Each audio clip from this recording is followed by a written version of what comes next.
2026년 2월 3일 오늘 아침 김포공항 입국장. 평소와는 다른 기이한 풍경이 펼쳐지고 있습니다. 관광객의 들뜬 표정이 아닙니다.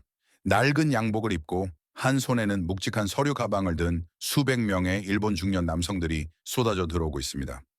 이들은 도쿄와 오사카에서 날아온 도시바, 소니, 그리고 도요타의 수석 엔지니어들입니다. 불과 30년 전만 해도 우리 한국 기술자들이 굽신거리며 어깨 너머로 기술을 배우려 애썼던 바로 그 일본의 스승들입니다. 그런데 오늘 역사의 수레바퀴가 완전히 뒤집혔습니다. 그들은 관광을 하러 온 것이 아닙니다.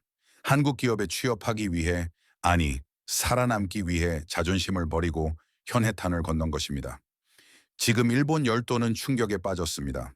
일본 언론들은 이를 두고 기술 유출이라며 비난하지만 정작 당사자들의 입장은 다릅니다. 제가 만난 한 도요타 출신 엔지니어는 떨리는 목소리로 이렇게 말했습니다.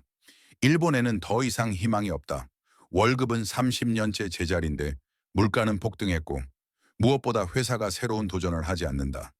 나는 그저 엔지니어로서 죽고 싶지 않아서 한국을 선택했을 뿐이다. 참으로 아이러니한 상황 아닙니까? 1997년 IMF 시절 우리는 구조조정을 당해 거리로 내몰렸고 일본은 그런 우리를 보며 혀를 찼습니다. 하지만 2026년 지금 상황은 정반대입니다. 삼성과 현대차, SK는 이들에게 일본에서는 상상도 할 수 없는 조건을 제시했습니다. 연봉 3배, 강남과 판교의 최고급 아파트 제공, 그리고 자녀 국제학교 학비 전액 지원.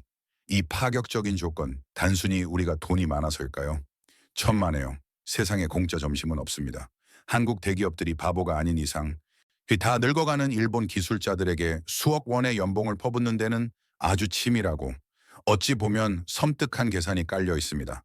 많은 분들이 단순히 일본 인재를 흡수한다고 생각하지만 실상은 훨씬 더 거대하고 충격적입니다. 이것은 단순한 채용이 아닙니다. 일본 제조업의 마지막 남은 심장을 통째로 적출해 오겠다는 한국의 선전포고나 다름없습니다. 도대체 삼성과 현대차는 이들에게서 무엇을 빼내오려는 걸까요? 그리고 이 대규모 두뇌 유출은 앞으로 한일 양국의 운명을 어떻게 갈라놓게 될까요? 지금부터 뉴스에서는 절대 말해주지 않는 그 잔혹한 이면을 낱낱이 파헤쳐 드리겠습니다. 본론으로 들어가기 전 대한민국이 이 총성 없는 전쟁에서 완승하기를 바라신다면 좋아요를, 앞으로 전개될 일본의 충격적인 실태를 놓치고 싶지 않다면 구독을 눌러주세요. 여러분의 클릭 한 번이 대한민국 기술 독립에 큰 힘이 됩니다. 첫 번째 이유는 너무나도 현실적이고 비참합니다. 바로 돈입니다. 일본의 엔화, 이제는 안전자산이 아닙니다. 세계 시장에서 엔화는 싸구려 돈 취급을 받고 있습니다. 도쿄의 점심시간 풍경을 보신 적 있습니까? 대기업 사원들이 식당 밥값이 비싸 편의점 도시락을 사서 공원 벤치에 앉아 먹습니다. 반면 한국의 판교나 마곡지구는 어떻습니까? 회사 구내식당에서 호텔 뷔페급 식사가 공짜로 나옵니다.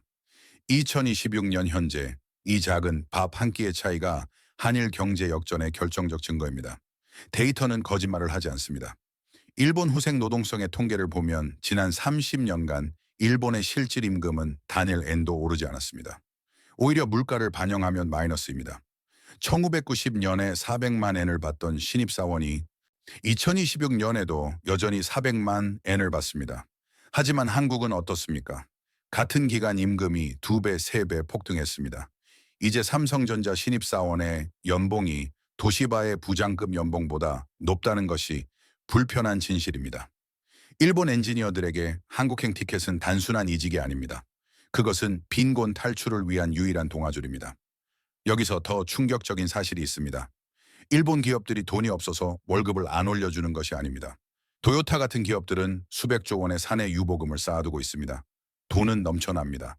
그런데 왜 직원들에게는 주지 않을까요? 바로 좀비 기업을 먹여 살려야 하기 때문입니다. 일본 특유의 의리 문화와 하청 구조가 발목을 잡고 있습니다. 경쟁력을 잃은 수만 개의 하청 업체들을 데리고 가려다 보니 정작 혁신을 주도해야 할 핵심 엔지니어들에게 줄 돈이 없는 겁니다. 제가 인터뷰한 일본 반도체 장비 업체의 한 수석 연구원은 이렇게 한탄했습니다. 회사는 나에게 장인 정신을 강요하며 희생을 요구했다. 하지만 내 아이 학원비도 못 내는 장인, 정신이 무슨 소용인가? 한국 기업이 내민 계약서에는 내가 평생 꿈꾸던 숫자가 적혀 있었다. 나는 애국자가 되기 전에 가장이어야 했다. 결국 일본의 잃어버린 30년은 단순한 경제 불황이 아니었습니다. 기술자를 우대하지 않고 낡은 시스템을 고집하며 변화를 거부한 오만함의 대가입니다. 그 오만함이 일본 제조업의 등뼈였던 엔지니어들을 한국으로 내몰고 있는 것입니다. 하지만 여러분, 단순히 돈 문제라면 일본도 연봉을 올리면 해결될 일 아니냐고 반문하실 수 있습니다. 맞습니다. 이 돈은 찍어내면 되니까요. 하지만 지금부터 말씀드릴 두 번째 이유는 돈으로도 절대 해결할 수 없는 훨씬 더 근본적이고 치명적인 문제입니다. 일본 기술자들이 한국을 선택한 진짜 이유, 그것은 바로 일본에는 더 이상 미래를 그릴 도화지가 없다는 절망감 때문입니다. 도대체 일본 연구소 내부에서 무슨 일이 벌어지고 있는 걸까요? 두 번째 이유는 돈보다 더 처절합니다. 바로 숨 막히는 갈라파고스에서의 탈출입니다. 여러분, 2026년인 지금도 일본 관공서나 대기업에서 팩스를 쓰고 결제 서류에 도장을 10개씩 찍어야 한다는 사실을 아십니까? 믿기지 않겠지만 사실입니다.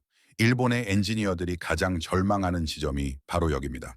도요타에서 20년을 일했다는 한 엔지니어의 고백은 충격적이었습니다. 내가 자율주행 AI 코드를 짜서 가져가면 부장님은 코드를 종이로 출력해오라고 한다. 그리고 그 종이에 빨간 펜으로 줄을 그으며 검사한다. 이것이 일본의 현실이다. 상상이 되십니까? 전 세계가 AI와 육지통신으로 초연결 사회를 달리고 있는 이 시점에 일본은 여전히 아날로그의 늪에 빠져 허우적대고 있습니다. 일본의 그 유명한 장인 정신이 이제는 고집불통이라는 독이 되어 혁신을 가로막고 있는 것입니다. 반면 현해탄 건너 한국의 연구소는 어떻습니까? 그들이 본 한국의 삼성과 SK 하이닉스 연구소는 그야말로 미래 도시였습니다. 2026년 현재 엔비디아와 오픈 AI가 요구하는 초고 성능 HBM 4고대역폭 메모리를 완벽하게 양산할 수 있는 나라는 전 세계에서 오직 한국뿐입니다. 일본이 국가의 명운을 걸고 만든 반도체 연합 라피더스는 결국 수율 문제를 해결하지 못하고 이류로 전락했습니다. 일본 엔지니어들이 한국 공장에 처음 발을 디뎠을 때 그들은 경악을 금치 못했습니다. 자신들이 평생 닦고 조이던 낡은 장비가 아니라 AI가 실시간으로 불량률을 제어하고 로봇이 웨이퍼를 나르는 완전 자동화 시스템. 그들에게 그것은 단순한 공장이 아니라 꿈에 그리던 이상향이었습니다. 소니 출신의 한 이미지 센서 전문가가 사석에서 이런 말을 남겼습니다. 일본에서는 새로운 아이디어를 내면 전례가 없다며 까였다. 하지만 한국에서는 당장 해보자, 돈은 얼마든지 지원한다고 말한다. 나는 여기서 처음으로 내 심장이 다시 뛰는 것을 느꼈다. 이것이 핵심입니다. 일본 엔지니어들은 단순히 돈 때문에 조국을 배신한 것이 아닙니다. 그들은 엔지니어로서의 수명을 연장하기 위해 한국을 선택한 것입니다. 일본에 남아있으면 5년 안에 도태되지만 한국에 오면 세계 최첨단 기술의 최전선에서 싸울 수 있기 때문입니다. 더욱 무서운 사실은 한국 기업들이 이들을 활용하는 방식입니다. 우리는 이들을 단순한 기술자로 쓰지 않습니다. 우리는 이들을 타임머신으로 쓰고 있습니다. 이게 무슨 뜻일까요? 일본이 1980년대, 90년대에 전 세계를 제패하며 쌓아올린 기초 소재와 정밀 부품 기술, 이 원천 기술은 하루아침에 만들어지지 않습니다. 그런데 한국 기업들은 이 베테랑 기술자들을 영입함으로써 일본이 50년 걸려 쌓은 노하우를 단 몇 개월 만에 흡수하고 있습니다. 즉, 한국의 초격차 스피드와 일본의 집요한 디테일이 한국 땅에서 결합하고 있는 것입니다. 이것은 호랑이에게 날개를 달아주는 격입니다. 하지만 여러분, 여기서 우리는 냉정해져야 합니다. 이 화려한 승리의 이면에는 우리가 반드시 경계해야 할 섬뜩한 그림자가 도사리고 있습니다. 일본의 몰락이 우리에게 주는 경고는 단순히 우리가 이겼다는 승리감이 아닙니다. 지금 일본이 겪고 있는 이 끔찍한 인재 유출 사태, 과연 남의 일일까요? 다음 파트에서 제가 말씀드릴 내용은 어쩌면 10년 뒤 한국이 맞이할 수도 있는 소름 끼치는 미래입니다.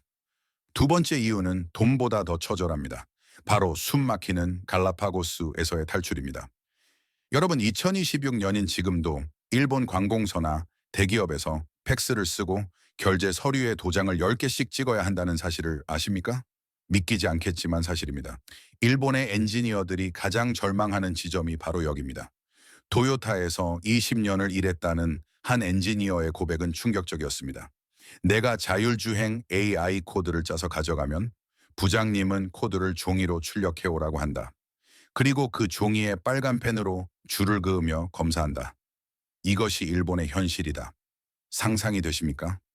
전 세계가 AI와 육지통신으로 초연결 사회를 달리고 있는 이 시점에 일본은 여전히 아날로그의 늪에 빠져 허우적대고 있습니다. 일본의 그 유명한 장인 정신이 이제는 고집불통이라는 독이 되어 혁신을 가로막고 있는 것입니다. 반면 현해탄 건너 한국의 연구소는 어떻습니까? 그들이 본 한국의 삼성과 SK 하이닉스 연구소는 그야말로 미래도시였습니다. 2026년 현재 엔비디아와 오픈 AI가 요구하는 초고성능 HBM4 고대역 폭 메모리를 완벽하게 양산할 수 있는 나라는 전 세계에서 오직 한국뿐입니다.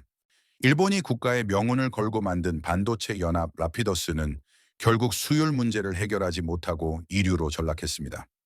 일본 엔지니어들이 한국 공장에 처음 발을 디뎠을 때 그들은 경악을 금치 못했습니다. 자신들이 평생 닦고 조이던 낡은 장비가 아니라 AI가 실시간으로 불량률을 제어하고 로봇이 웨이퍼를 나르는 완전 자동화 시스템. 그들에게 그것은 단순한 공장이 아니라 꿈에 그리던 이상향이었습니다. 소니 출신의 한 이미지 센서 전문가가 사석에서 이런 말을 남겼습니다. 일본에서는 새로운 아이디어를 내면 전례가 없다며 까였다. 하지만 한국에서는 당장 해보자, 돈은 얼마든지 지원한다고 말한다. 나는 여기서 처음으로 내 심장이 다시 뛰는 것을 느꼈다. 이것이 핵심입니다. 일본 엔지니어들은 단순히 돈 때문에 조국을 배신한 것이 아닙니다. 그들은 엔지니어로서의 수명을 연장하기 위해 한국을 선택한 것입니다. 일본에 남아있으면 5년 안에 도태되지만 한국에 오면 세계 최첨단 기술의 최전선에서 싸울 수 있기 때문입니다. 더욱 무서운 사실은 한국 기업들이 이들을 활용하는 방식입니다. 우리는 이들을 단순한 기술자로 쓰지 않습니다. 우리는 이들을 타임머신으로 쓰고 있습니다. 이게 무슨 뜻일까요?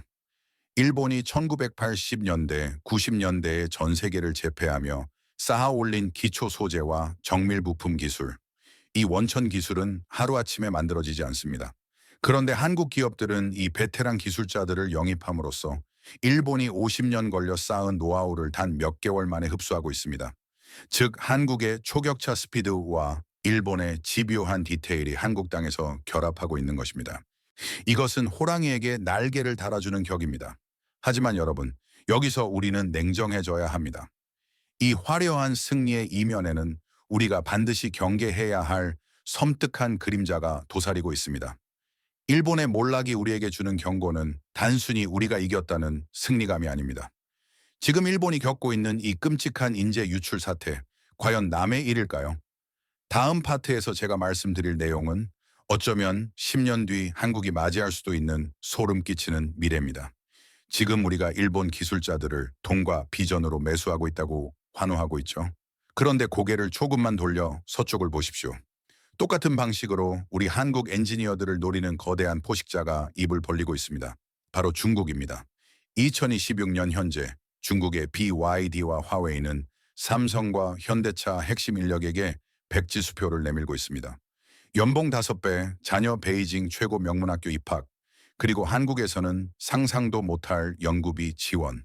어디서 많이 들어본 이야기 아닙니까? 맞습니다.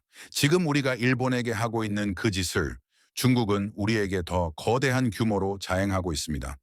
일본이 아날로그 고집 때문에 망했다면 한국은 무엇 때문에 위태로울까요? 바로 살인적인 경쟁과 인구 절벽입니다. 한국으로 넘어온 일본 엔지니어들은 행복할까요? 그들은 한국의 빨리빨리 문화와 야근의 혀를 내두릅니다. 일본에서는 안 되면 될 때까지였지만 한국에서는 안 되면 되게 하라, 당장 내일까지입니다. 이 숨막히는 속도전이 지금까진 승리의 원동력이었지만 이제는 우리 젊은 엔지니어들을 지치게 만들고 있습니다. 더 끔찍한 건 이 속도전을 이어받을 다음 세대가 없다는 겁니다. 합계 출산율 0.6명, 이공계 기피 현상, 지방대 소멸. 2030년이 되면 한국의 반도체 공장을 돌릴 신입 사원이 사라집니다. 그때가 되면 우리는 원하든 원치 않든 일본 기술자가 아니라 동남아와 인도 기술자들로 그 빈자리를 채워야 할지도 모릅니다. 일본의 몰락이 우리에게 주는 진짜 교훈은 이것입니다. 기술은 영원하지 않으며 사람을 잃은 제국은 반드시 무너진다. 일본은 그 사실을 30년 동안 외면하다가 이제야 뼈저린 대가를 치르고 있습니다. 도요타의 엔지니어 3천 명이 한국행 비행기에 몸을 실은 그 순간 일본 제조업의 신화는 끝났습니다. 하지만 이 장면을 보고 웃고만 있어서는 안 됩니다. 이것은 우리에게 주어진 마지막 골든타임일지 모릅니다. 일본을 반면교사 삼아 엔지니어들을 최고로 대우하고 실패를 용인하는 문화를 만들지 않는다면 10년 뒤 김포공항 출국장에는 중국행 비행기를 타기 위해 줄을 선 한국 엔지니어들의 뒷모습이 찍히게 될 것입니다. 승자는 영원하지 않습니다. 오늘 우리가 뺏어온 저 일본의 인재들을 단순한 부품으로 쓸 것인가 아니면 새로운 도약을 위한 씨앗으로 심을 것인가. 삼성과 현대 그리고 우리 대한민국 정부의 선택에 앞으로의 50년이 달려 있습니다. 오늘의 긴급 진단은 여기까지입니다. 일본 인재의 대거 유입, 이것이 한국 경제의 축복일까요? 아니면 훗날 우리에게 돌아올 부메랑의 예고편일까요? 여러분의 날카로운 의견을 댓글로 남겨주세요. 여러분의 댓글 하나하나가 대한민국 여론을 만드는 힘이 됩니다. 오늘 내용이 유익했다면 구독과 좋아요로 응원해 주십시오. 저는 내일 더 충격적인 경제 이면의 진실을 들고 찾아오겠습니다. 시청해 주셔서 감사합니다.